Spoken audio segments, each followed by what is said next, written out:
Good morning, everyone. I hope you all are fine, healthy, and safe. In this age of digitalization, I am connecting from Saudi Arabia, Taiba University. I am going to talk about on the topic digital platform. My title is From Academic to Digital Academic, a shift from real to virtual studies. Before beginning, I would like to thank the principal, chief organizer, Dr. Shivdas Z. Shirsat, and the coordinator, Professor Dr. Deepak M. Bharti, for being so patient and so humble in inviting me as the inaugurator of this event. May your event become a success by the end of this week. I hope you all have very good sessions and you enlighten yourself with the sessions by every respected teacher. As teacher, it was our job to teach the students by meeting them in the classrooms. But because of the pandemic, all the schools and colleges and universities have to take the shift from real to virtual. And as teachers, it was our duty to impart the education no matter what we are facing and where we are facing and where we are. And it's so commendable on the part of all the teachers to take a shift so efficiently from real to virtual. And since the topic is on digital academics, let's pray and hope that we learn a lot about making our real, our digital, the next generation of digitalization. I have prepared this inaugural speech, especially my presentation, will focus on how we have shifted from real to virtual. I would like to start my PPT by congratulating the entire team of this faculty development program to have a successful program of this week. Now I would like to share my contents for this inauguration. As you can see, the first slide focuses on from academic to digital academic. So we are no more only the academics, we have become digital academics. And it's a big shift in the history of the world that the entire world has become a global village. I am the biggest example of us becoming a global village, sitting in the Middle East, and I am talking to you all in the far east end of India. And it's my pleasure. I am so glad to be talking to the people of my country. I hope you all get fruitful results of this FDP. Let's begin. So, how I will be talking to you and telling you the shift became our real life, how the shift of real, the physical presence, has become our virtual presence, which actually makes us feel so attached to each other, and how we are into a virtual reality right now. So the entire PPT will be talking from the beginning till the end. It will be focusing especially on the virtual environment around us, the studies. So the first PPT, the first slide will talk about a shift from real to virtual studies. Then I will be talking about strategies to improve the virtual learning and teaching experience, which is very important for all of us to know as educators of this world, as we are making the entire generation teach through virtual learning. And then I will be talking about ensuring learner engagement in an online setting. And then I will be moving to creating a welcoming classroom community on a digital platform. It will be a good idea to talk about the digital platform nowadays. And then, of course, we cannot forget the future of virtual education, how it will be, and the bright and the great sides of virtual studies.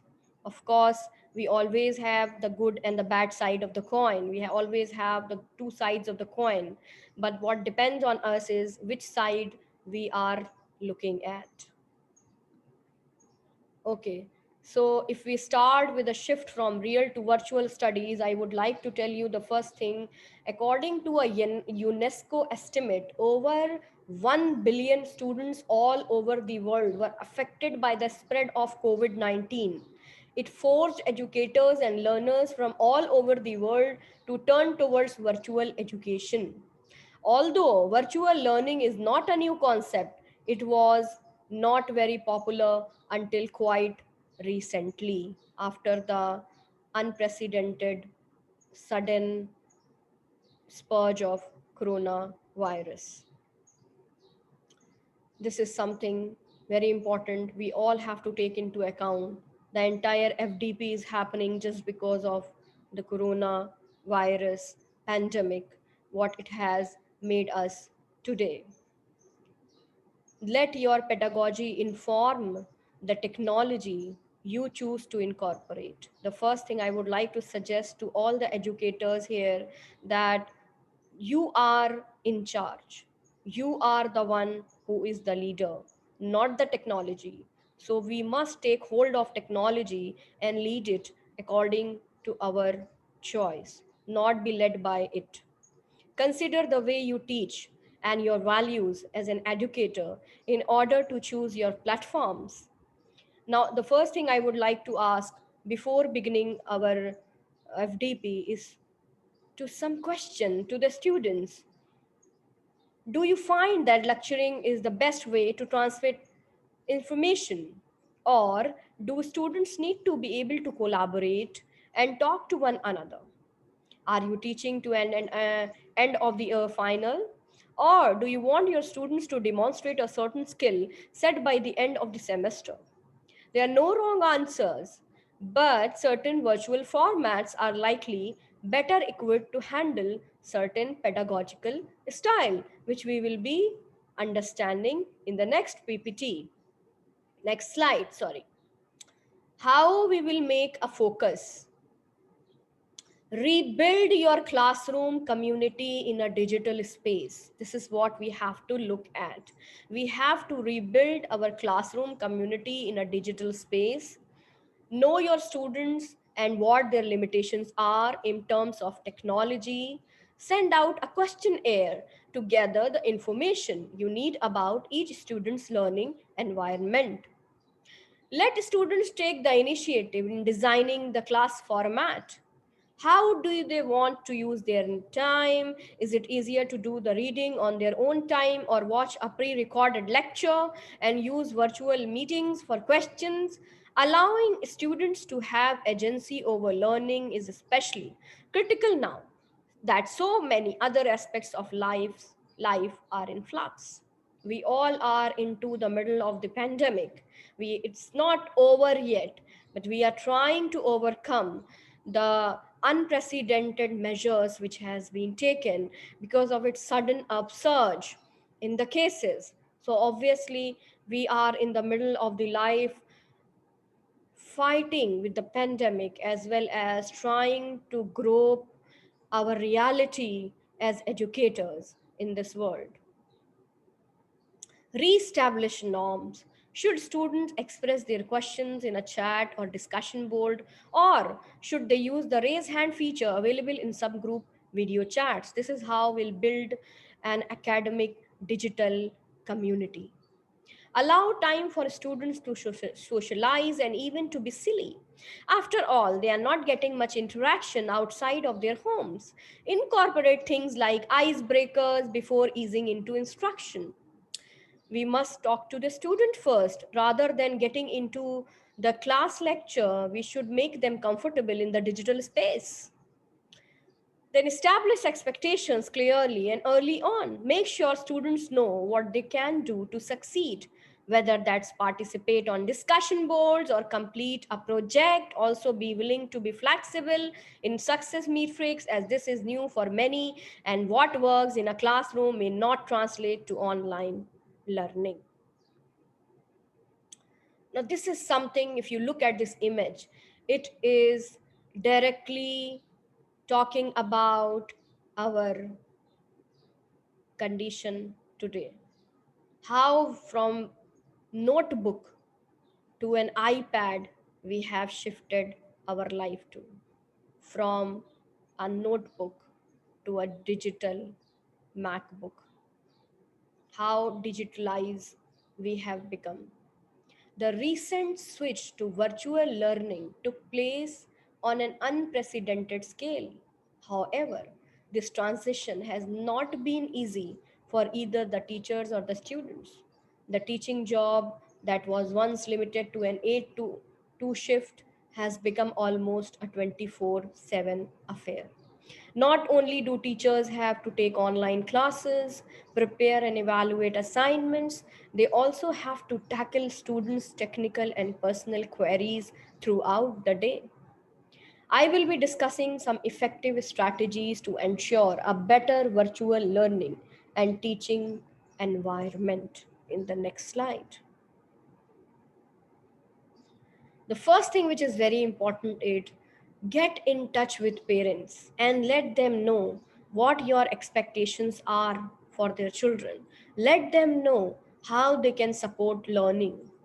Think about closed captioning and pre recording to make content accessible to all, and that includes parents who will be partners in this work. Use a calendar feature to outline due dates and class meeting times. Overall, flexibility and iteration are key to ensuring student success. Be willing to let go of something if it's not working. Communicate clearly and often with the students to let them know you are in this together with them and you are there to support their learning. Our support is the biggest thing right now for our students. Think about value added technology.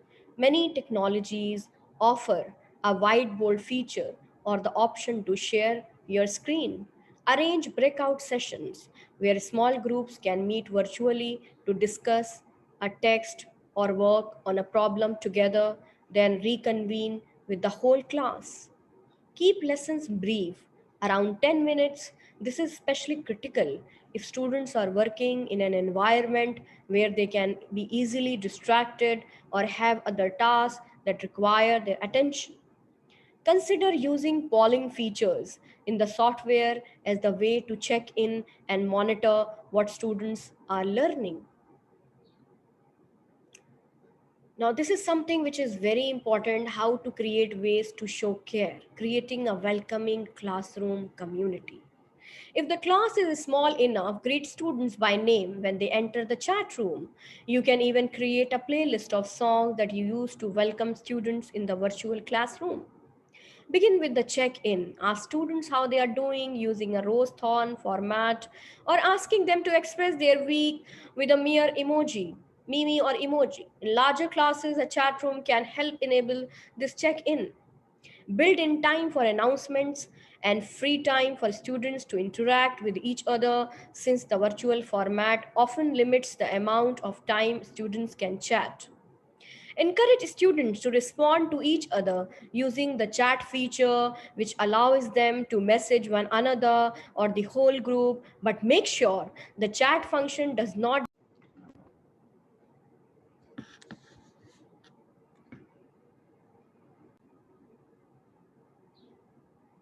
Okay, so that was a glitch in the network, as we all have always in the classroom.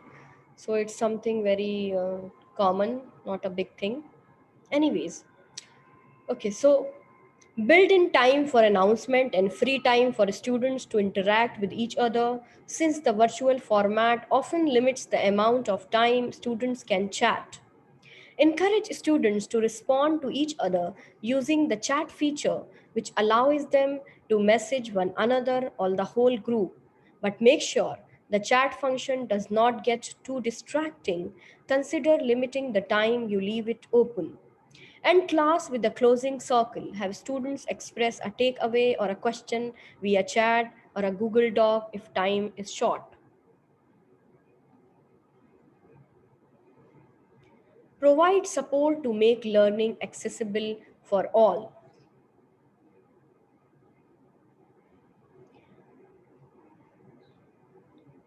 Demo any Zoom features you wish students to use, particularly collaboration tools.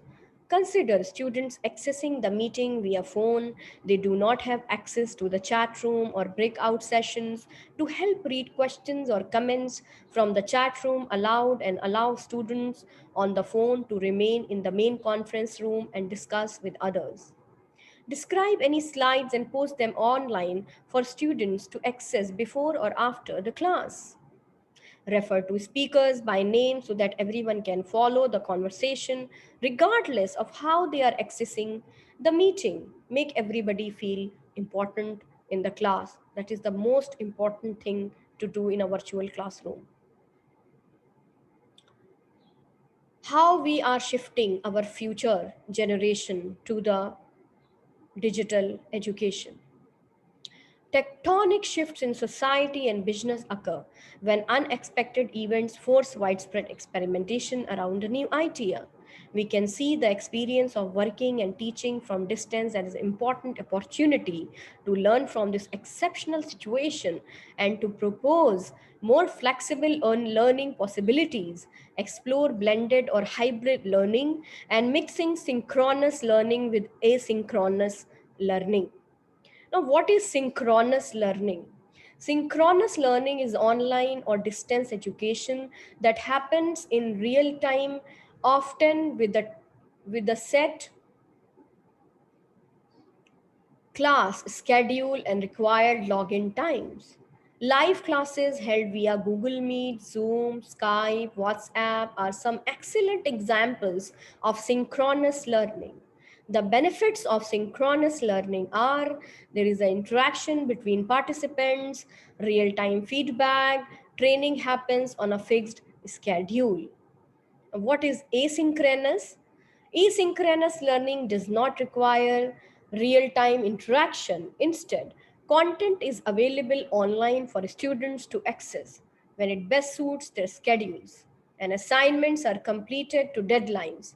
Pre recorded materials such as YouTube videos, podcasts, recorded lessons are some popular means of asynchronous learning. Now, what are the benefits of asynchronous learning? Participants can learn according to their own schedule, less work for trainers as they can use recorded materials many times. Automated tasks reduce repetitive work such as giving online classes and grading exams. Depending on the learning objective, learners can benefit from both asynchronous and synchronous learning.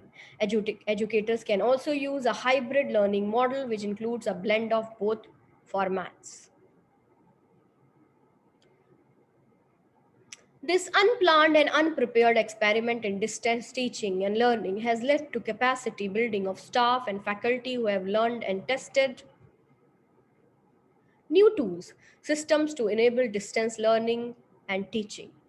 It is therefore possible that a shift in the mindset is happening or that this experience has opened a new horizon of opportunities for teaching learning. The learning assessment examination approaches will be reviewed in order to build on the experience. Institutions may choose to invest further in technical infrastructures to enable this shift from management learning systems to cloud services, to digitalization of administrative processes and of access of documents, resources, and libraries.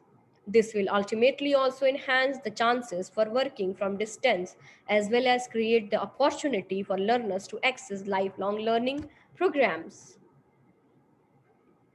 The future of virtual education. This is something very important for us to talk since we are on the digital academic platform. This sudden shift to e learning will offer a push forward in terms of exploring the potential of flexible learning and more acceptance for online learning to become a more integral part of study plans. We can expect to see an increase in the innovation with regards to the field of teaching pedagogies as well as delivery modalities of teaching and learning. What could be the possible trend in the future of virtual education? A hybrid educational model that blends in person classes with online learning, interactive bots for interaction and solving queries, increased use of social media platforms for learning and collaboration, MOOCs to learn anywhere, anytime from the best institutions all over the world, virtual labs for practical subjects, cloud based learning. Mobile based learning, educational apps, games, and software will be a part of the educational setting. They will be used for introducing new concepts, spaced repetition, assessment, and making learning an enjoyable experience. LMS is something which is nowadays very famous. Learning management system will be used to create virtual classroom. Virtual reality will be used to teach practical subjects like medicine and for educational tours. Now, this is something which we are talking about today, benefits of digitalization of education. Promote self-discipline. In an online learning environment, students learn self-discipline by managing their time and tasks. They will learn to use time management tools like scheduling time and tasks in an online calendar. This is a lifelong skill that will help them beyond getting their degree. Learning anywhere, anytime, as long as learners have a stable internet connection and a device to access it, they can learn from anywhere, whether it be from the comfort of their home or from a cafe in an exotic location. Access to expertise. An online education might give students access to specialized degree courses that may not be available in their local institutions of learning. Improved virtual communication and collaboration. In an online program, learners will also participate in discussion boards with classmates, communicate with professors via email, and collaborate through various software programs. As the program progresses, they will get better at pitching ideas and making strong, succinct professional arguments through text. Furthermore, benefits of digitalization, students can review course materials repeatedly. Even if it's 3 a.m., learners have access to online course materials such as videos, podcasts, written materials to reinforce course concepts and theory they might be stuck on. It's so much easier to flip through screens, use the find function to quickly zero in on relevant paragraphs quickly, and take online notes to understand the class materials. Reduced cost. Both students and institutions save up on the expenses incurred in form of commuting, maintaining a physical educational structure, etc. Better time management. Online classes keep students on a regular schedule of making and meeting deadlines, allowing them to practice managing their time and staying productive week to week. Now, there are some gray areas also of the educational system, and we have the solutions of it as well. There is kind of an isolation which happens because everybody is sitting in their houses, they are not meeting each other as we used to do. High risk of distractions and low student engagement. There will be a lot of distraction while online studying. Requires self discipline and even more self direction. Possibility of cheating and plagiarism in online assessment, ineffective for practical subjects, digital divide, no provisions for differently abled students. How we can do the solution of it? Adopt a blend of synchronous as well as asynchronous learning, as I have already discussed it. Educators can organize face-to-face classes and seminars once in a while to ensure student teacher interaction. Promote active learning. To engage students who are not in the room during a lesson, the course should comprise of discussions, collaboration, video and audio clips, and hands-on exercises with text and possibly brief video lectures. Small group size. Keep the lesson short and engaging. Make the online learning environment inclusive. That will be the solution for online learning. Thank you so much for listening to me patiently and carefully. If you have any queries, since I am recording the lecture because of my classes scheduled from 8 to 2, so I could not be able to join live, but I hope that you all have a very good session and inaugural and further courses and your programs go well. My best wishes, my best regards to all of you. You can all send me your questions and queries on my email, which I have written here. Thank you so much. My best wishes to all the students, scholars, teacher, academicians, principal, and the coordinators, chief guest, and the guest here. Thank you so much. It was a pleasure doing this workshop for you all. Thank you so much.